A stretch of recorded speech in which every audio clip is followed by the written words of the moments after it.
بسم اللہ الرحمن الرحیم۔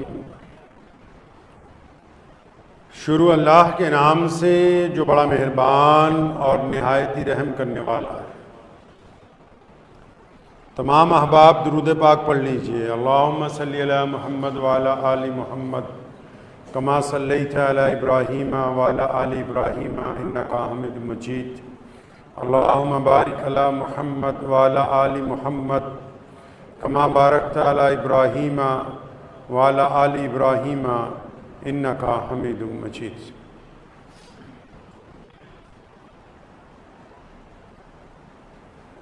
جنگ بدر کے موقع پر جب کائنات میں پہلی دفعہ کفر اور اسلام کے درمیان جنگ ہوئی تو ایک رات پہلے ابو جہل نے اپنے کچھ جاسوس نبی علیہ السلام کے لشکر کی طرف روانہ کیے۔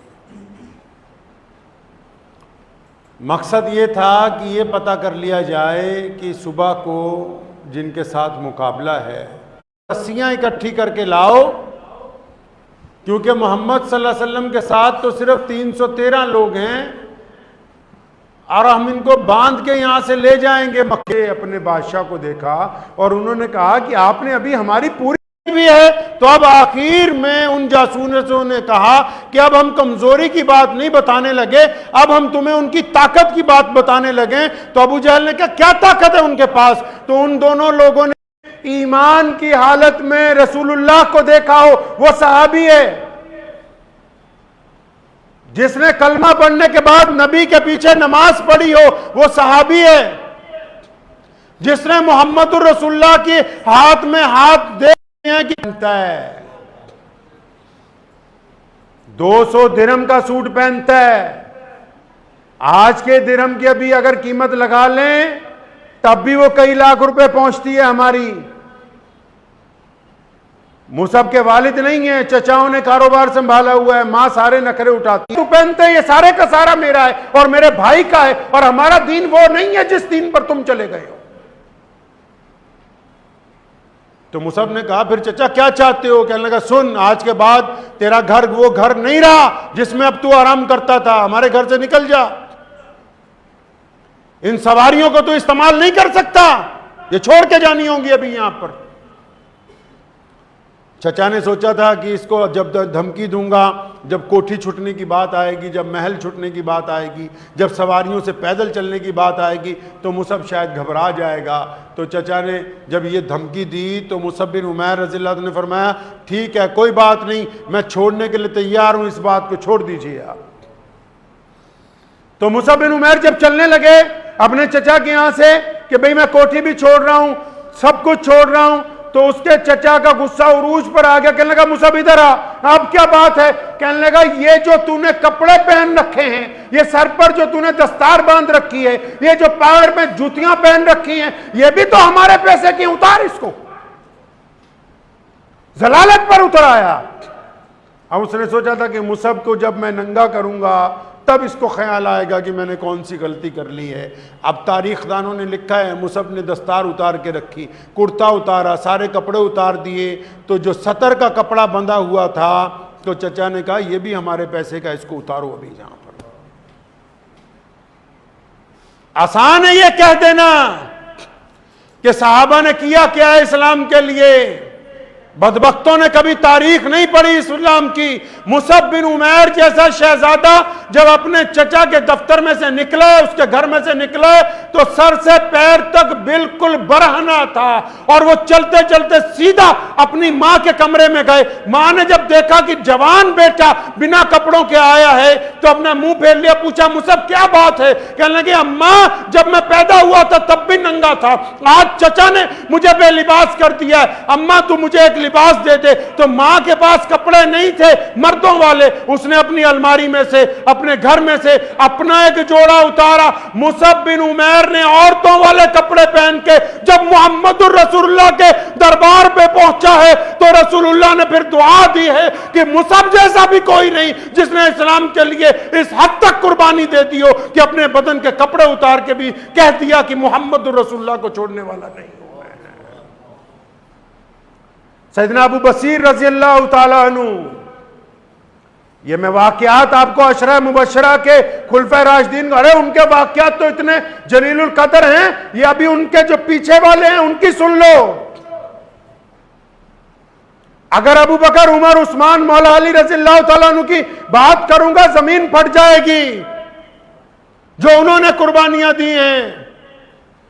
سیدنا ابو بصیر رضی اللہ تعالیٰ عنہ مکے میں رہتے ہیں، رسول اللہ کا معاہدہ ہوا جنگ بندی کا، لیکن اس معاہدے میں دشمن نے یہ بات لکھوا دی کہ اگر مکے سے کوئی مسلمان بھاگ کے مدینہ گیا آپ کو واپس کرنا ہوگا۔ حضرت ابو بصیر رضی اللہ تعالیٰ عنہ کسی طرح مکے سے بھاگ کے مدینہ پہنچے، پیچھے ہی ابو جہل کو پتہ لگ گیا، اس نے 2 سپاہی ساتھ میں پیچھے روانہ کر دیے کہ ابو بصیر کو پکڑ کے لاؤ، لیکن ابو بصیر مار کھانے کے بعد اتنے زخمی تھے، کئی دن کا سفر کر کے جس دن مدینہ پہنچے، مدینے کے لوگ کہتے ہیں کہ ابو بصیر جس گلی سے بھی گزرے نا، ان کے خون کے چھینٹے جو تھے وہ مٹی پر گرتے ہوئے جا رہے تھے، اتنے زخمی تھے۔ جب رسول اللہ کے پاس پہنچے، ابھی جا کر بیٹھے بھی نہیں ہیں، پیچھے ہی دروازے پر 2 سپاہی آ گئے، مکے کے ظالموں کے سپاہی، اور انہوں نے ابو بصیر کو نہیں، رسول اللہ صلی اللہ علیہ وسلم سے کہا کہ محمد صلی اللہ علیہ وسلم آپ نے معاہدہ کیا ہے ہم سے کہ اگر ہمارا کوئی قیدی بھاگ کر آئے گا، مسلمان اگر کوئی ہمارا بھاگ کے آئے گا آپ واپس لوٹائیں گے۔ اندازہ لگاؤ نبی علیہ الصلوۃ والسلام کتنے کریم ہیں، اور ان کے دل میں کتنا درد ہوگا اپنے صحابی کے لیے جو زخمی حالت میں سامنے پہنچا ہے۔ پھر بھی نبی علیہ الصلوۃ والسلام کی طرف جب ابو بصیر نے دیکھا، رسول اللہ نے کہا کہ میں نے وعدہ کر رکھا ہے۔ سیدنا ابو بصیر رضی اللہ تعالیٰ اٹھے اور ان سپاہیوں کے ساتھ واپس مکہ المکرمہ کی طرف گرفتار ہو کے چل رہے ہیں۔ جب مدینے سے نکلے، ان سپاہیوں میں سے ایک نے تانا مارا ہے، کہنے لگا نعوذ باللہ،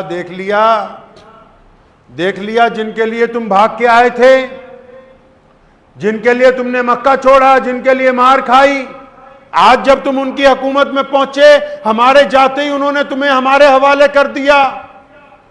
اب دیکھ لیا تم نے بھاگنے کا نتیجہ، کیوں ایسے لوگوں کے پیچھے ہو جو تمہیں وہاں اپنے پاس رکھ نہیں سکے، بچا نہیں سکے؟ تو سیدنا ابو بصیر رضی اللہ عنہ نے کہا، ارے بدبختو، جب میرے نبی علیہ السلام نے یہ کہا کہ میں نے وعدہ کیا ہے میں توڑ نہیں سکتا، تو ابو بصیر کا ایمان تو اور بڑھ گیا کہ محمد رسول اللہ اپنے وعدے کے اتنے پکے ہیں کہ جو معاہدہ انہوں نے کفار کے ساتھ کیا اس معاہدے کو بھی توڑنے کے لیے تیار نہیں۔ کہنے لگے جب میرے رسول نے مجھے تمہارے ساتھ بھیجا ہے تو میرا ایمان محمد رسول اللہ پر اور بڑھ گیا ہے، کم نہیں ہوا ہے۔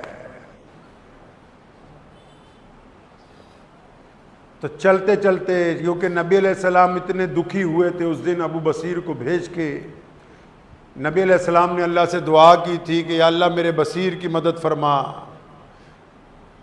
ابھی جب مدینے سے نکلے ہی ہیں تو سیدنا ابو بصیر رضی اللہ تعالیٰ نے جگت لگائی، ایک ہی جھٹکے میں ایک سپاہی کا کام تمام کر دیا، اپنے ہاتھ چھڑوائے، جب دوسرا قریب آیا تو اس کو بھی جہنم رسید کر دیا، اور پھر مدینہ نہیں آئے کیونکہ معاہدہ تھا کہ اگر مدینے جاؤ گے تو مکے کے سپاہی پھر پکڑنے آئیں گے، پھر مکے بھی نہیں جا سکتے تھے کیونکہ ظالم حکومت تھی، تو مکے اور مدینے کے درمیان ایک جنگل میں اپنا ڈیرا لگایا۔ پھر اس دن کے بعد مکے سے جو بھی کوئی بھاگ کے آتا وہ مدینے نہیں جاتا، کیونکہ اگر مدینے جائیں گے معاہدے کے تحت دشمن کے حوالے کیے جائیں گے۔ سارے کے سارے ابو بصیر کے پاس جمع ہونے لگے، اللہ نے ان کو بھی عزت عطا فرما دی، آنے والے مظلوموں کو بھی عزت عطا فرما دی۔ لکھا ہے جنگ احد میں کہ ایک عورت ہے، اس کا نام ام عمارہ رضی اللہ تعالیٰ عنہ ہے، نبی علیہ الصلوۃ والسلام کے لشکر میں شامل ہے۔ کس کو لے کے گئی ہے ساتھ میں؟ اپنے خامد کو،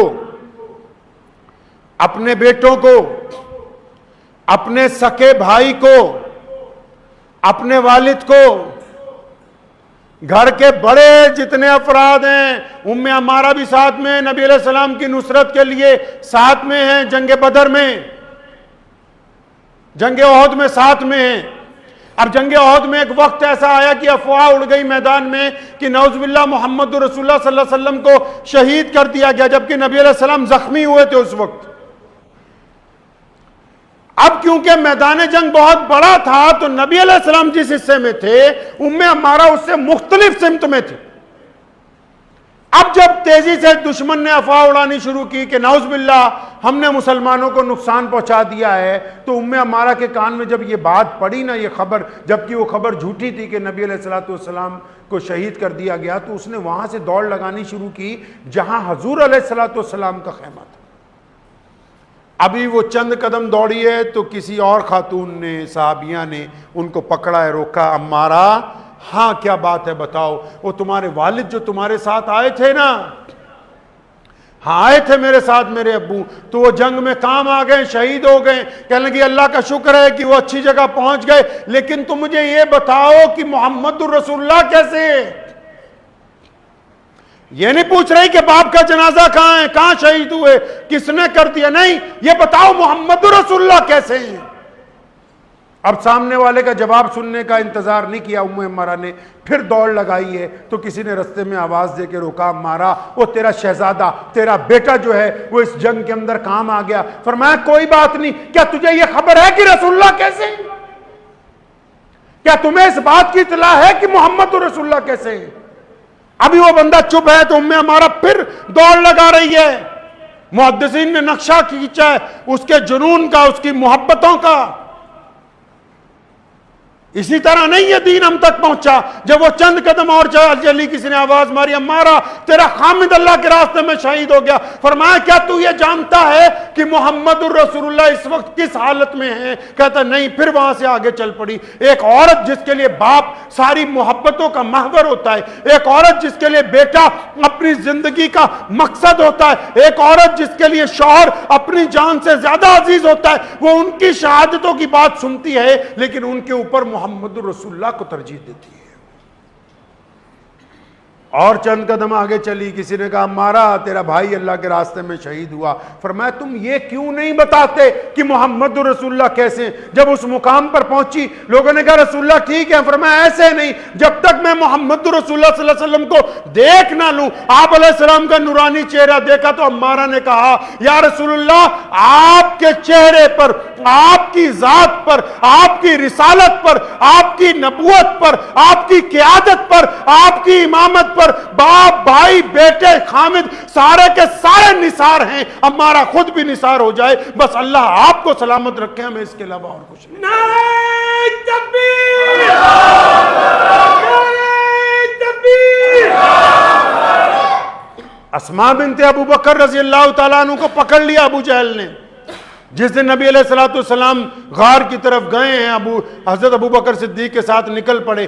ابو جہل کو پتہ لگ گیا کہ اسماء جاتی ہے کھانا لے کے، لیکن یہ نہیں پتا نبی علیہ السلام کہاں ہیں۔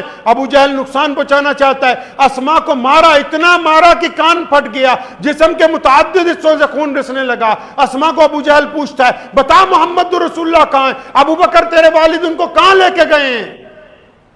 اسماء بنت ابو بکر کہتی ہیں، فرمانے لگی کہ میں نے اپنے دل سے کہا اسماء، پیارے محمد علیہ السلام نے کہا تھا بیٹا میری شریعت میں جھوٹ بولنا حرام ہے، میری شریعت میں جھوٹ بولنا حرام ہے۔ آج اگر تو جھوٹ بولے گی نبی کو بچانے کے لیے بھی تو شریعت کا کیا ہوگا، اور اگر سچ بولے گی تو نبی علیہ السلام کو نقصان پہنچے گا۔ اسماء بنت ابو بکر رضی اللہ تعالیٰ عنہ نے تاریخی بات کہی تھی، کھڑے ہو کے ابو جہل کے سامنے کہا تھا اے مکے کے سردار کان کھول کر سن لے اس بات کو آج تو، کہ اسماء کو پتا ہے کہ محمد الرسول اللہ کہاں ہیں، لیکن اگر تو پوری دنیا کی طاقت بھی لگوا لے تو اسماء تجھے بتائے گی نہیں کہ رسول اللہ ہے کہاں پہ۔ سچ بول کے رسول اللہ کی شریعت کو بچایا اور ظلم برداشت کر کے محمد رسول اللہ کی عزت کو بچایا ہے۔ سیدنا زید رضی اللہ تعالیٰ عنہ اور سیدنا خبیب رضی اللہ تعالیٰ عنہ، یہ دو صحابی ایسے ملتے ہیں کہ مدینے سے دور، مکے سے بڑی دور، ابو سفیان اس وقت موجود تھے، مسلمان نہیں ہوئے تھے۔ ان کو جب پھانسی دی جانے لگی نا تو ان کو دشمن نے کہا کہ بس اتنا کرو ہم تمہاری پھانسی ٹال دیتے ہیں، تم جو تختہ دار پر کھڑے ہو بس اتنا کہہ دو، اتنا کہہ دو کہ میری جگہ نعوذ باللہ میرے نبی کو آپ پھانسی دے دیجئے۔ صرف کہنا ہے، وہ نبی تک پہنچ نہیں سکتے۔ تو کیا کہا سیدنا خبیب نے، سیدنا زید نے، اور فرمایا بدبختو اگر میں آرام میں بھی ہوتا اپنے گھر میں اور نبی علیہ السلام کے پاؤں میں کانٹا بھی چبھ جاتا، میں تو اس کو برداشت نہیں کرتا ہوں۔ تمہیں مجھے قتل کرنا ہے، مجھے مارنا ہے تو مار لو۔ تمہاری یہ جو خواہش ہے کہ ایک نبی کا وفادار نعوذ باللہ نبی کی غیر موجودگی میں بھی ان کے خلاف کوئی بد زبانی نعوذ باللہ اپنی زبان پر لے آئے تو قیامت آ سکتی ہے، ایسا ممکن نہیں ہو سکتا ہے۔ قیامت آئے گی، یہ بات ممکن نہیں ہوگی۔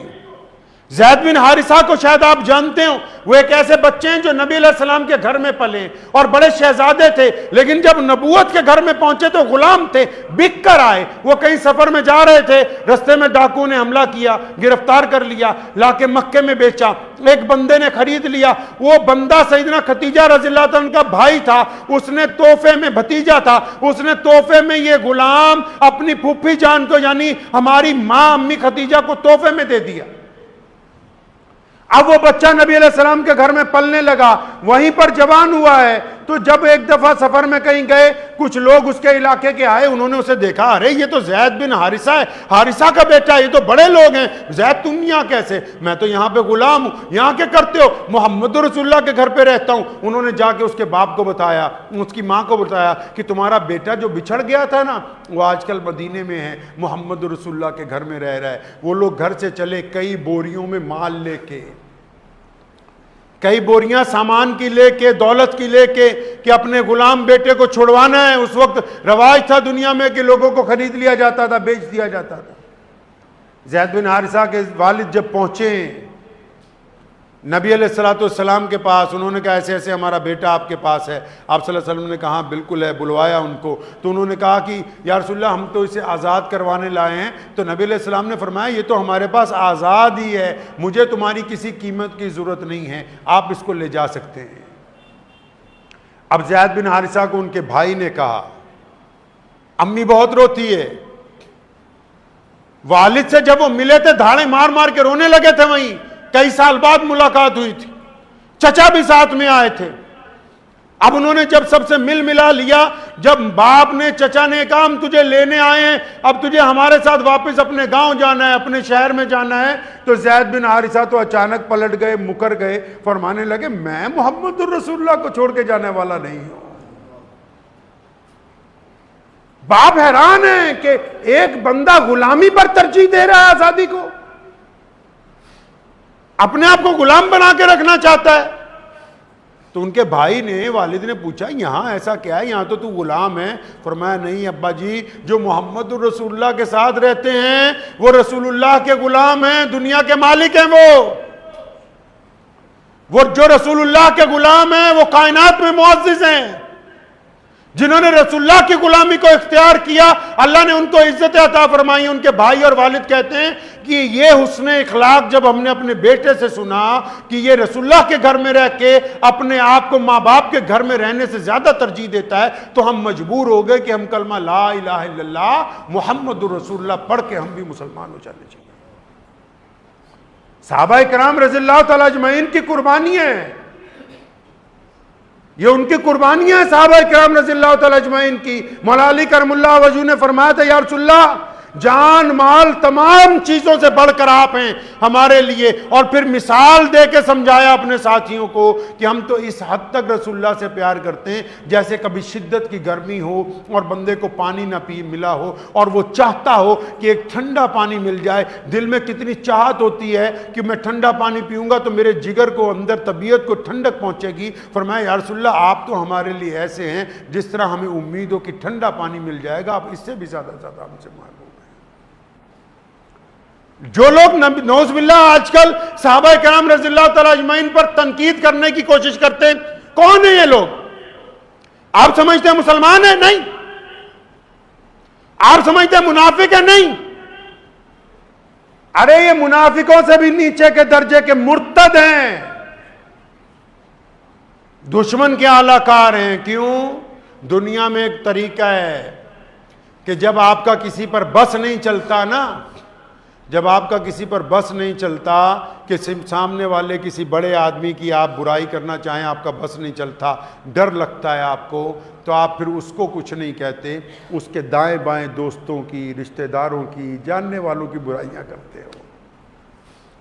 مقصد یہ ہوتا ہے کہ ان کو کمزور کریں گے تو پوری عمارت کمزور ہو جائے گی۔ جن کو نعوذ باللہ صحابہ اکرام رضی اللہ تعالیٰ اجمعین سے نفرت ہے، چاہے وہ سلمان ندوی ہوں، چاہے کوئی بھی ہو دنیا کا بندہ، ان کو کہو کہ ایک بار اپنے آپ کو محمد الرسول اللہ سے الگ کر کے دیکھیں، تمہاری اوقات کیا ہے دنیا میں، تمہاری حیثیت کیا ہے، ابھی تمہیں پتہ لگ جائے گا۔ تم اپنے آپ کو محمد الرسول اللہ سے علیحدہ کر کے دیکھو، تمہاری جو حیثیت ہے، تمہاری جو اوقات ہے۔ میں اکثر ملت فروشوں کو، غداروں کو، بے ایمانوں کو بھی یہ بات کہا کرتا ہوں کہ تم یہ جو خوش ہو رہے ہو کہ ہماری ملت فروشی کی وجہ سے فلاں بڑا غیر مسلم ہمارے ساتھ ہے، فلاں لوگ ہمارے ساتھ ہیں، یا فلاں فرقہ ہمارے ساتھ ہیں، وہ ملت فروشوں اس لیے تمہارے ساتھ ہیں کیونکہ تم اپنے آپ کو مسلمانوں کا حصہ بتاتے ہو۔ جس دن تم یہ کہو گے کہ ہمارا دین سے کوئی تعلق نہیں ہے، تب تمہیں تمہاری اوقات پتہ لگے گی۔ تمہاری پوچھ بھی اس وقت تک ہے جب تک تم اپنے آپ کو اسلام کا حصہ بتاتے ہو۔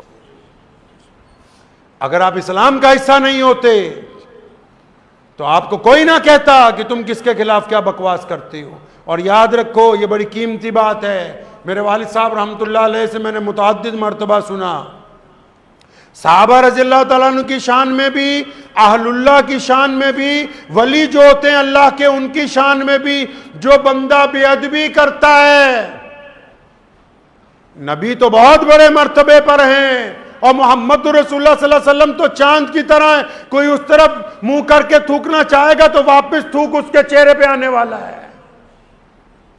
صحابہ ستاروں کی طرح ہیں، اگر چاند کی طرف منہ کر کے تھوکو گے تو واپس منہ پہ آئے گا، ستاروں کی طرف بھی اگر منہ کر کے تھوکو تو واپس منہ کے اوپر آئے گا۔ شیر اسلام مولانا حبیب الرحمن ثانی لدھیانوی رحمۃ اللہ علیہ فرمایا کرتے تھے کہ بیٹا اچھی طرح اس بات پر یقین کر لو کہ جس کو نعوذ باللہ صحابہ کرام رضی اللہ تعالیٰ اجمعین پر تنقید کرنے کی عادت ہے، یا علماء حق پر تنقید کرنے کی عادت ہے، یا اللہ کے ولیوں پر تنقید کرنے کی عادت ہے، وہ 100% اس کا خون حلال کا نہیں ہے۔ جن رگوں میں حرام کا خون دوڑتا ہے بس وہی اہل بیت کے اور محمد رسول اللہ کے صحابہ کے خلاف بول سکتے ہیں۔ جن کی نسل حلال کی ہے، جن کے ماں باپ حلال کے ہیں، وہ کبھی رسول اللہ کے ساتھیوں کے خلاف نہیں بولیں گے۔ اگر یہ بات یقین نہ ہے میری اس بات پر تو سلمان میاں تم بھی اور جتنے اور بدبخت ہیں وہ بھی، آج کل تو سہولت دستیاب ہو گئی ہے، اپنا ڈی این اے ٹیسٹ کروا لو، 100% رقم حرام نکلو گے، کیونکہ جن رگوں میں حرام کا خون ہے وہ محمد رسول اللہ سے بغاوت کی بات کرتے ہیں۔ ورنہ جو دشمن بھی ہوتا ہے نا ہمارے سامنے جو آ کے لڑتا ہے، ہماری مخالفت میں لڑتا ہے، وہ کبھی بدتمیزی کی بات نہیں کرتا، وہ طاقت کے بل پہ لڑتا ہے، اور جو بدتمیزی اور غلاظت کی بات کرتے ہیں ان کی رگوں کے اندر جائز خون ہی نہیں ہے، اس لیے وہ گندی بات کرتے ہیں۔ وہ کہا نہیں کسی نے کہ دشمن بھی مجھ کو خاندانی چاہیے۔ اسلام نے آج تک جن سے مقابلہ کیا ہے، میدان جنگ میں جن لوگوں سے اسلام کی آج تک جنگیں رہی ہیں، جو ہماری سامنے کی صفوں میں موجود رہے ہیں، وہ بھی گھٹیا نسل کے نہیں تھے۔ انہوں نے گری ہوئی باتیں نہیں کی، کبھی کبھی تاریخ اٹھاؤ، میں تعریف نہیں کر رہا، ابو جہل کی جب گردن اتارنے لگے تو اس نے کہا ذرا نیچے سے اتارنا۔ صحابہ نے پوچھا کیوں؟ کہ جب تمہارے نبی کے دربار میں گردنیں رکھی جائیں تو پتہ لگے کسی سردار کی گردنیں اونچی ہونی چاہیے۔ دشمن بھی خاندانی، یہ تو دشمنی کے قابل نہیں ہے جو صحابہ کی شان میں بدتمیزیاں کرتے ہیں، منافقت کے درجے سے نیچے ہیں، جہالت کے درجے سے نیچے۔ مسلمانوں یاد رکھو، یہ دین، یہ جو عمارتیں کھڑی ہیں پوری دنیا میں، چاہے وہ دیوبندیوں کی ہوں، چاہے وہ بریلویوں کی ہوں، چاہے وہ شیعوں کی ہوں، چاہے وہ سنیوں کی ہوں، چاہے وہ الگ الگ برادریوں کی ہوں، الگ الگ رنگ اور نسل کی ہوں، چاہے وہ کائنات کے کسی بھی مسلمان کی مسجد ہو، یہ اس وقت تک قائم ہیں جب تک محمد رسول اللہ کے وفاداروں کی عزت قائم ہے، جب تک صحابہ کرام کی عزت قائم ہے۔ اگر کوئی صحابہ پر انگلی اٹھائے گا تو ان کا ایمان ختم ہو جائے گا، ایمان بچنے والا ہے نہیں۔ اپنے بچوں کو بتائیں ہم تک جو دین پہنچا ہے صحابہ نے پہنچایا ہے. امام بخاری نے جتنی روایتیں کی ہیں صحابہ سے کی ہیں. امام ابو داؤد کی روایتیں صحابہ سے ہیں. امام نسائی کی روایتیں صحابہ سے ہیں. ابن تیمیہ نے کسی کو ریکارڈ کیا تو صحابہ کو کیا. امام سیوطی اگر کسی کا حوالہ دیتے تو صحابہ کو دیتے. اگر صحابہ ہے تو دین باقی ہے. اگر نعوذ باللہ صحابہ کے اوپر انگلی اٹھائی جائے گی تو آپ کے پاس دین باقی رہنے والا نہیں. ان کی محبت ایمان ہے. رکھیں گے انشاءاللہ. اور محبت کا تقاضا کیا ہوتا ہے بھائی؟ دیسی زبان میں سمجھاؤ. محبت کا تقاضا یہ ہے، امام ابو حنیفہ رحمت اللہ علیہ کو ایک دن شیطان آ گیا ملنے کے لیے. کہ امام صاحب ذرا یہ بتاؤ اللہ کے ایک ہونے کی دلیل دو. حضرت نے 99 دلیلیں دی. اللہ کے تمام صفاتی نام کے ساتھ اس کی دلیل پیش کی بھی اس نام کی یہ صفت ہے اور اللہ ایک ہے. شیطان نے اگلی بات کہی، کہنے لگا اچھا یہ 99 دلیلیں تو دے دی، ان میں سے آپ نے کس دلیل کے تحت اپنے رب کو ایک مانا ہے؟ آپ نے رسول اللہ کے بھی 99 نام ہیں، آپ نے کس نام کے تحت ان کو خاتم النبیین مانا ہے؟ امام صاحب کو اللہ نے بڑا ایمان اور بڑا دل گردہ دیا تھا. فرمایا بدبخت شیطان، تجھے یہ نہیں پتا کہ ہم اللہ اور اس کے رسول سے محبت کرتے ہیں؟ اللہ اور اس کے رسول صلی اللہ علیہ وسلم سے جن کی محبت ہوتی ہے، محبت بنا دلیل کے ہوتی ہے. دلیلیں تو دشمن کے لیے ہیں. ہم بنا دلیل کے اپنے رب کو اپنا رب اور اپنے نبی کو اپنا نبی تسلیم کرتے ہیں. اس کے لیے دلیل کی کوئی ضرورت نہیں. نعرہ تکبیر! نعرہ تکبیر!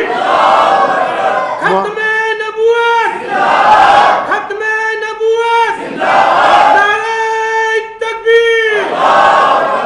محبت کیا ہوتی ہے؟ محبت کو اب آپ سیدھا زبان میں سمجھیے. ہمیں جس سے محبت ہوتی ہے، ہمارا کوئی دوست، ہمارا بھائی، ہمارا کوئی جاننے والا 10,000 بار بھی آپ کو آ کے کہے کہ یار تیری بیوی خراب ہے، تیرا بیٹا خراب ہے، تیرا بھائی خراب ہے، اب کیونکہ آپ کو ان سے محبت بہت زیادہ ہے، آپ ان کی بات سنتے ہو، قبول نہیں کرتے. آپ ان کی بات سنتے ہو، جواب دیتے ہو. تو مسلمانوں یاد رکھو، ہمیں جو صحابہ سے محبت ہے، ہمیں جو صحابہ کے امام، ہم سب کے نبی خاتم النبیین محمد رسول اللہ سے محبت ہے، ہمیں جو اللہ سے محبت ہے وہ بنا دلیل کے محبت ہے. جو بندہ دلیلیں لینے لگ پڑے اور واٹس ایپ پہ مولویوں سے پوچھنے لگ پڑے کہ یزید صحیح تھا یا نہیں تھا، جب تھا یا نہیں تھا بیچ میں آ جائے گا نا، تو اس کا مطلب ہے کہ محبت کو کیڑا لگ گیا ہے. اور جن کی محبت کو کیڑا لگ جائے وہ بے ایمان ہوتے ہیں، بدخلق ہوتے ہیں. اس لیے اپنی محبت کو قائم رکھیے. محبت میں چوں چراں نہیں ہوتی، محبت میں اطاعت ہوتی ہے، وفاداری ہوتی ہے، خلوص ہوتا ہے. بس تو وقت بھی ہو گیا ہے. میرے ساتھ مل کے ایک نعرہ لگا لیجئے اور اس کو بچوں کو بھی سکھانا ہے اپنے انشاءاللہ تعالی. میں کہوں گا مصطفیٰ کے ہم سفر، آپ نے زور سے کہنا ہے ابو بکر ابو بکر. جن کو تکلیف ہوتی ہے ہوتی رہے، کوئی بات نہیں، لیکن نبی علیہ السلام کے ہم سفر کون ہیں؟ ابو بکر رضی اللہ تعالیٰ. اور پھر میں کہوں گا گلی گلی عمر عمر، تو آپ نے کہنا ہے عمر عمر عمر عمر. مصطفیٰ کے ہم سفر. جو اوپر لوگ چھتوں میں بیٹھے ہیں، شدت کی گرمی ہے، لیکن نہیں، آپ صلی اللہ علیہ وسلم کے صحابہ کا نام لیجئے، اللہ اس سے بڑی عزت عطا فرمائیں گے انشاءاللہ. مصطفیٰ کے ہم سفر، مصطفیٰ کے ہم سفر. دونوں ہاتھ اٹھا کے ذرا جذبے سے. دین جنہوں نے ہم تک پہنچایا بڑی قربانی دی ہے.